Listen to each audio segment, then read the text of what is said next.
Selamat pagi anak-anakku sekalian. Selamat berjumpa kembali pada hari ini. Semoga dalam keadaan sehat walafiat. Dan sebentar kita akan memulai mata pelajaran yang baru, yaitu Yesus berbelas kasih.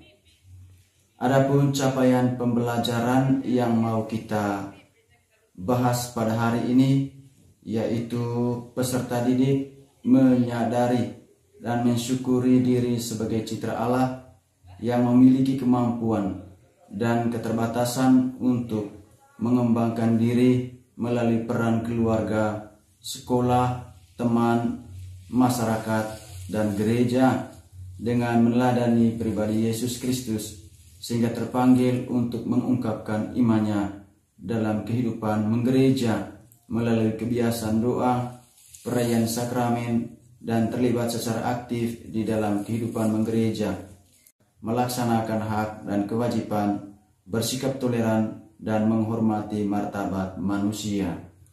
Itulah capaian pembelajaran kita yang harus kita buat, yang harus kita selesaikan hari ini. Tujuan pembelajaran juga yang harus kita bahas bersama.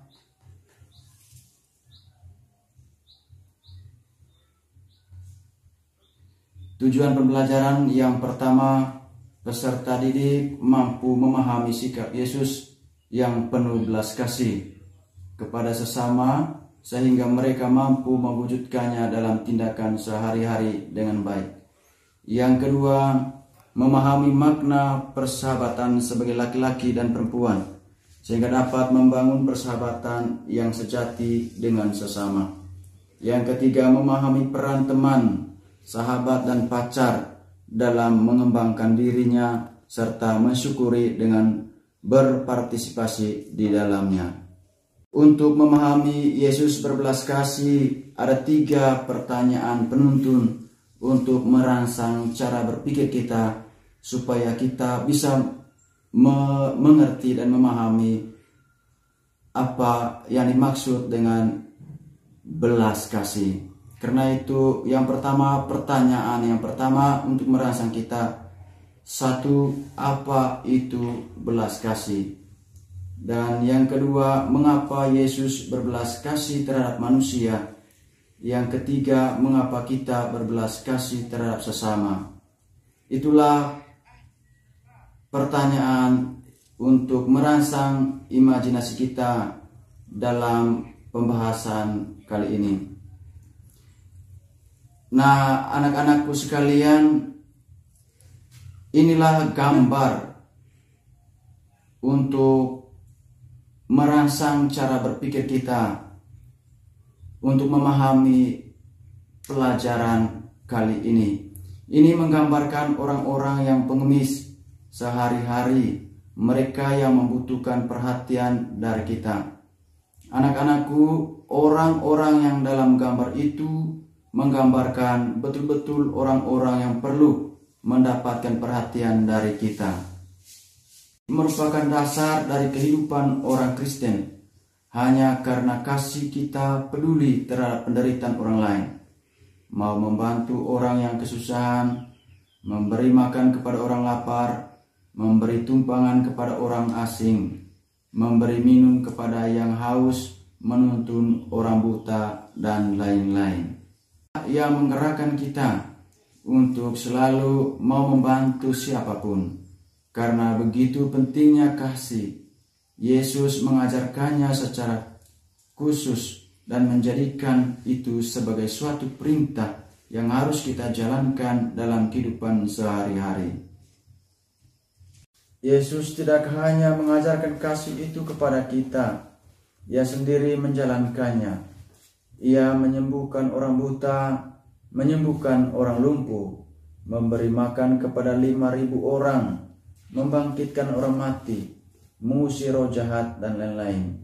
Ia datang ke dunia karena tergerak hatinya untuk menyelamatkan manusia. Di dalam kehidupan kita saat ini, banyak kita jumpai orang-orang yang tersingkirkan, menderita dan sengsara.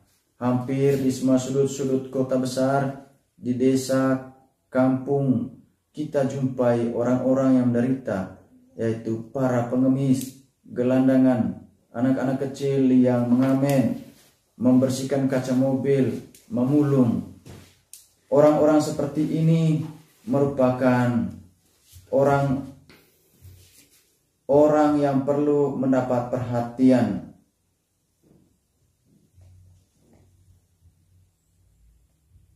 Dengan perhatian dan pertolongan dari kita, maka orang-orang tersebut merasa diperhatikan dan merasa diorangkan oleh sesamanya. Dalam kitab suci secara gamblang dan banyak kita jumpai tentang sikap lain yang menunjukkan kualitas hidup Yesus, yaitu sikap kasih-Nya.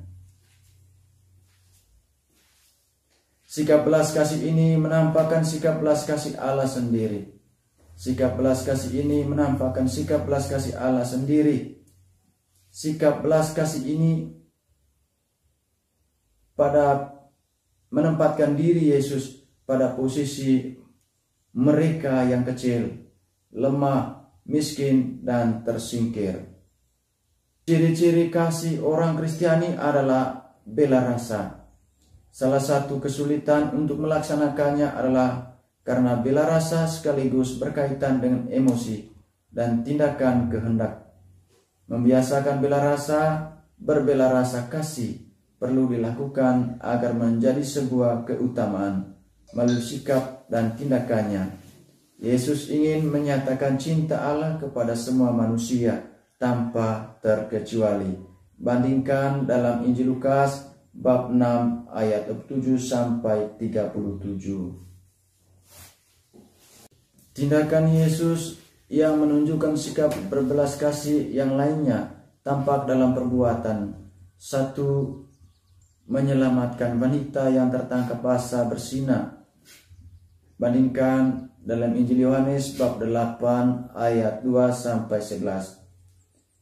Yang kedua, menyembuhkan orang sakit kusta. Bandingkan dalam Injil Matius bab 8 ayat 1 sampai 4. Dan yang ketiga, menyembuhkan orang buta. Matius bab 9 ayat 7 sampai 31. Dan yang keempat, membangkitkan anak tunggal seorang janda. Bandingkan Lukas bab 7 ayat 11 sampai 17. Anak-anakku sekalian, itulah materi pelajaran kita pada hari ini. Semoga pada hari ini dengan mendengarkan materi ini kita bangkit untuk berbelas kasih kepada sesama kita yang mengalami kesulitan dalam hidup, yang berkekurangan dalam hidup. Semoga senantiasa kita membangkitkan perasaan kita agar kelak kita mampu meneladani contoh sikap hidup Yesus yang telah menyelamatkan manusia yang berkekurangan. Karena itu, marilah kita mengakhiri pelajaran ini dengan doa. Dalam nama Bapa dan Putra dan Roh Kudus. Amin. Tuhan Allah yang penuh kasih, terima kasih atas pembelajaran hari ini. Kuatkanlah kami ya Bapa, agar kami mampu melaksanakan ajaran kasih Putramu untuk senantiasa mengasihi melalui sesama kami dan melawan keegoisan kami, dan memampukan kami mengikuti teladan Putramu. Demi Yesus Kristus Putramu, Tuhan dan pengantara kami, kini dan sepanjang masa. Amin. Dalam nama Bapa dan Putra dan Roh Kudus. Amin.